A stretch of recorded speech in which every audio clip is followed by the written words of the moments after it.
Good morning.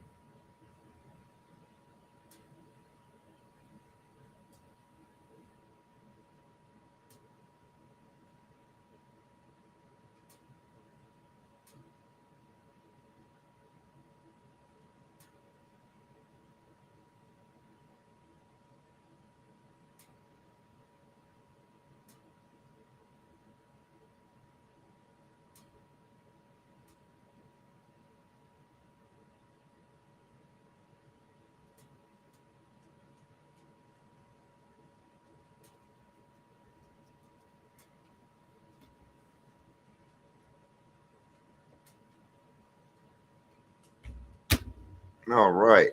Morning, Jerry. So I've had this little cold all week. It's more annoying than anything else, but um, I'm like, where in the hell did it? And so I think it's from the flu shot that I got last week. I'm not sure, but so I've had to stay away from work this week. I don't want to get anybody sick. Fun stuff. So,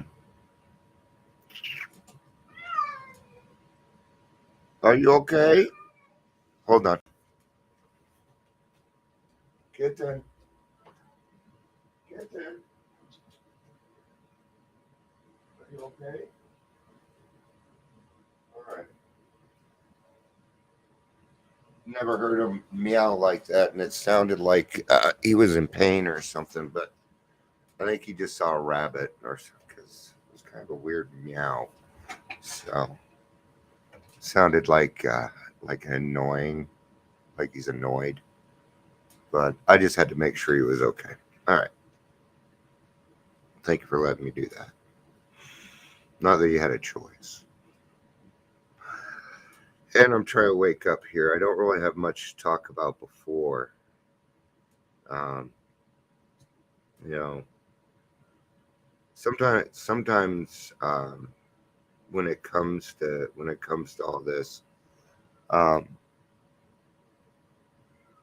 sometimes I start to feel a little overwhelmed, and that's kind of how I've been feeling this week. Is you know, and it isn't other people overwhelming me. It is my brain just thinking on too much stuff. It's just there's so much to be done, and sometimes I think about it way too much. And here's the thing. Um, Recovery is always on my mind. 24 hours a day, I'm thinking of the big book or I'm thinking of recovery. And I enjoy that type of lifestyle. I like it. I like it because then I live in the solution and I enjoy that. And I enjoy helping other people um, immensely. It's the one thing in my, what's up? No, come here. No, he's acting weird. Okay. Um, Maybe he's trying to tell me Jimmy fell in the well. Oh, he's not a dog. Okay, never mind. Where was I? Oh, when I remember when my I was seeing a therapist at the time, and this is when my wife was going with me. He was a great therapist. I loved him, and uh, they told me that, and this was 4 or 5 years ago, and they told me that I wasn't allowed to work unless I was helping other people, which I'm not. I mean, I can't even take a job at McDonald's because I feel trapped. And so they said, if you're going to work, what's going on, dude? You want crack? You want crack? Are you a crack kitty? Hey, crack kitty, come back here. And so that's what I do. I so much that you know, and this is what I get a lot of support from my wife. Right? She pays for all this. for now. Should be getting my first paycheck soon. Then I can pay for it, which is kind of nice. Hey, Gary, good to see you. Gary's getting ready to head to Washington, D.C. this afternoon or this evening. Yeah. He's going to an Amway conference. So it's a great community. They got a good community going on. Amway isn't really that bad. Really depends on what you want. It is. Their products are awesome. I used to run a carpet cleaning business called the Planet Urine, and I specialize in removing dog and cat urine from carpets. This was back in the 90s, and we used an Amway product, and it worked very, very, very, very well. That product is now OxyClean. So go figure. All right. So let's get to a limitless load. What's going on, buddy?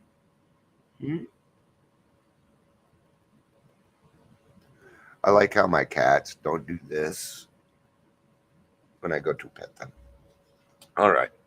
Usually, anyway. Sebastian does sometimes. So we're going to be talking about a limitless load on page 128, 29. Jerry, I did see your brain dump thing. I'm talking with my therapist at 11. So I'll be doing a brain dump. Oh, I'll be dumping. There's more than that going on. I'm also going through some depression.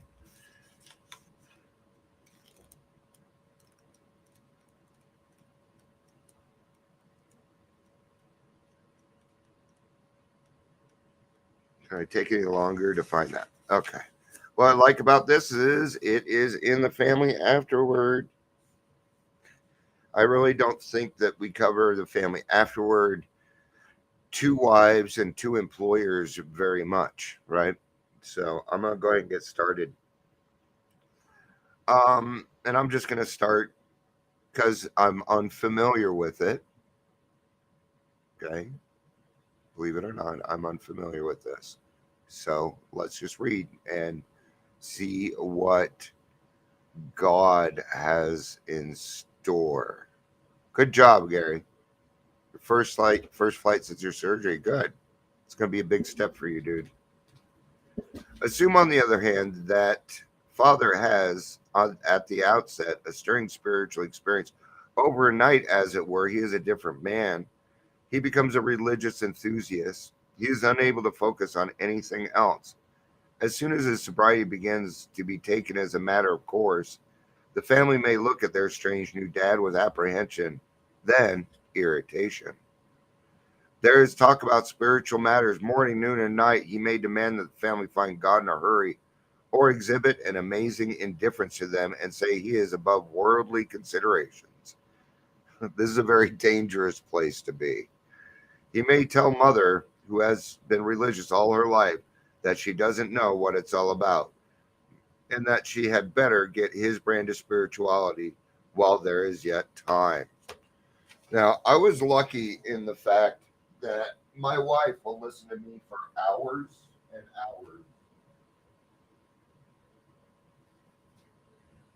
My wife and I have done so much talking together over the years and figuring out who we are and what we want to do with our lives and how we react with each other and and I love it. Um, my wife and I are an absolutely perfect pair when it comes to that, and I feel very fortunate to have a wife like that. Right. When Father takes this tack, the family may react unfavorably. They may be jealous of God, who has stolen Dad's affection. Okay, there's a lot of stuff in here that I just didn't go through. My kids didn't want my affection. They still don't. So But do they or do they not? See, I don't think they're being fully honest with themselves. Um, but that's just my opinion. And I could be wrong. I could very much be wrong in that. That is an educated guess. Right? So don't take this verbatim all the time because, no, doesn't quite, it seems like when I'm making strides with my kids, then they put the ignore button back on or something. I don't know what their problem is. Well, we're too busy. No, the fuck you're not. You're not working. How do I know? Because I know. Because they're in the family, so I know. It's I'm a little upset with my children right now. Kind of. I'm not upset with them. I'm I'm disappointed. While grateful that he drinks no more, they may not like the idea God has accomplished the miracle where they failed. See, this is, I'm going to tell you something. There were people that got jealous that other people helped me get sober. Okay? God got me sober, period. Okay? God got me sober. I didn't get me sober. My wife didn't get me sober. My mom, therapist, AA, nope, none of that. God got and kept me sober. That was it. Okay? There is no credit to be taken amongst that. Even for, I don't even take credit for it. Okay? I will claim my spiritual progress, but I will not claim credit for my recovery. I might at some time, but I just don't feel the need to. I know who I am. I'm pretty secure in that. So, um, but we do need to be careful. See, the big book isn't just about just us. Then we must think of others, right? Because just because I went through that doesn't mean it's the same for you. So we must not go back into the house and talk of spiritual matters 24 hours a day. They get tired of fucking hearing it. Okay? While grateful that he drinks no more, they may not like the God idea has accomplished the miracle where they failed. They often forget Father was beyond human aid. They may not see why their love and devotion did not straighten him out. Dad is not so spiritual after all, they say, if he means to right his past wrongs. Why all this concern for everyone in the world but his family? What about his talk that God will take care of them? They suspect Father is a bit balmy. love, love the words of this. So let them find their own way. And you're going to do the same thing with your sponsees. Okay? You got to let your sponsees find God on their own. And it's probably the hardest part because you're waiting. Do, do, do, do, do, do, do. Sometimes for weeks or months. But sooner or later, usually in the fourth step, here's the thing. I know it says that we do a third step with a person, but I have found that the third step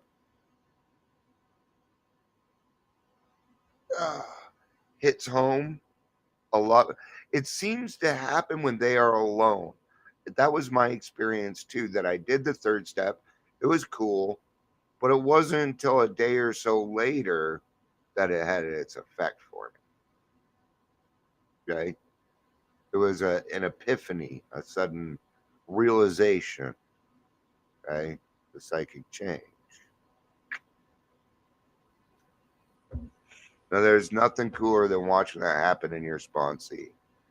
That happened with two of my sponsees in the last couple of weeks, and it was I just sat there and laughed while they talked because it was just so fucking cool to listen to. It is. All right. He is not so unbalanced as they might think. I kind of think you are. You just got sober. Even on a sudden spiritual experience, you still don't know what you're doing. You don't know what you're doing. Okay. Now, in the AA world, 7 days is going to be a long fucking time. In the normal world, it doesn't mean shit. Okay. That's why we have our meetings so we can celebrate those things. See, I understand and you understand that 7 days is longer than 6 years. It is in our world. And normies just don't understand that. Just like we don't understand taking one drink. I still don't get it. I just plain don't understand it.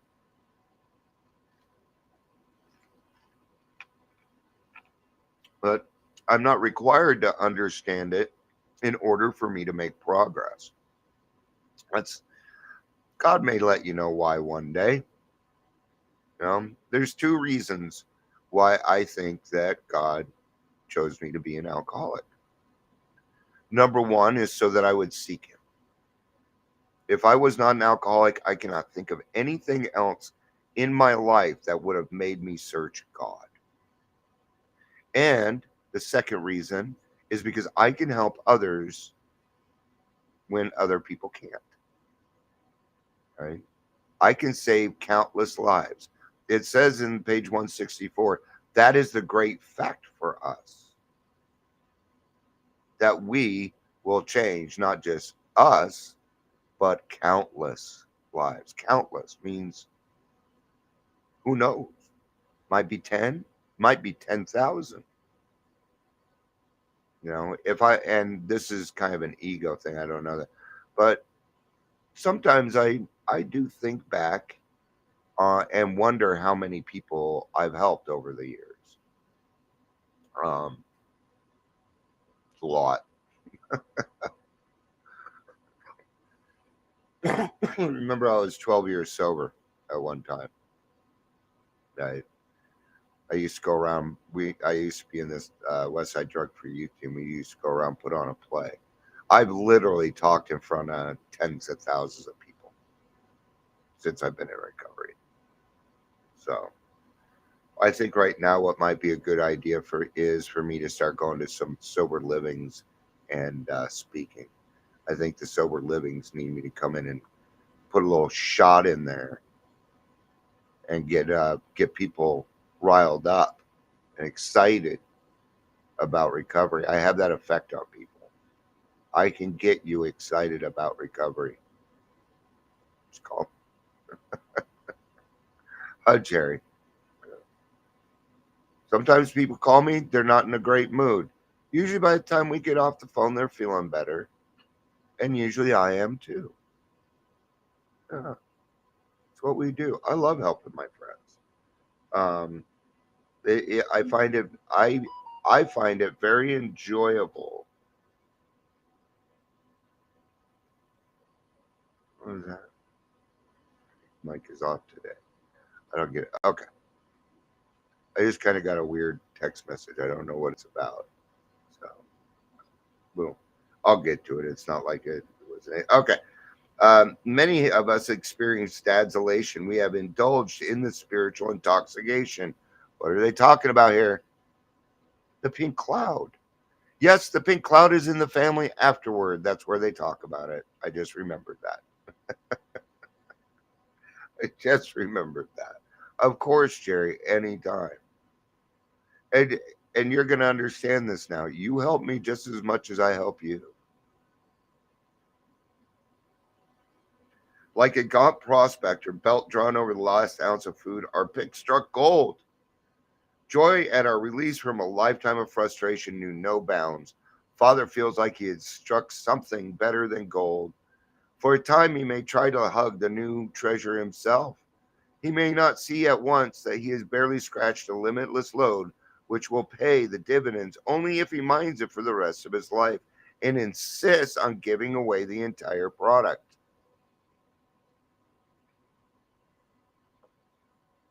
Are you going to give away your gold? See, this is where we talk about your past.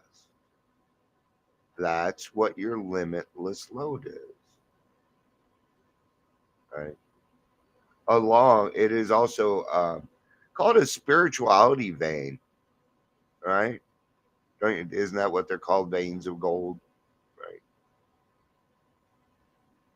But you got to give the whole thing away. If the family cooperates, dad will soon see he is suffering from a distortion of values. Our priorities suck. Let's just call it for what it is. I got to wrap this up. Okay. He will perceive that his spiritual growth is lopsided, that for an average man like himself, a spiritual life which does not include his family obligations may not be so perfect after all. If the family will appreciate that dad's current behavior is but a phase of his development, all will be well. In the midst of an understanding and sympathetic family, these vagaries of dad's spiritual infancy will quickly disappear. See, what happens is time. Time happens. We're in the program longer. See, we're talking about the first couple months there. After that, that stuff's going to go away. It will disappear. It'll become water under the bridge, actually, in most instances. Because you're going to find that most people want to move on. That they want to move on. And now that they have an answer, remember when you had your answer and you hit that pink cloud? Remember what it felt like? Okay, what is that? That's a new happiness. That's ninth step promises.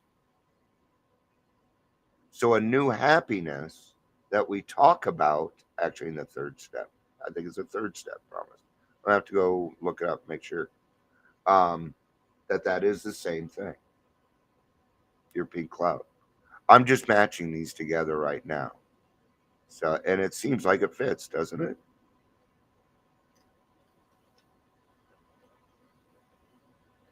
When I talk with a newcomer to AA, my past looks me straight in the face.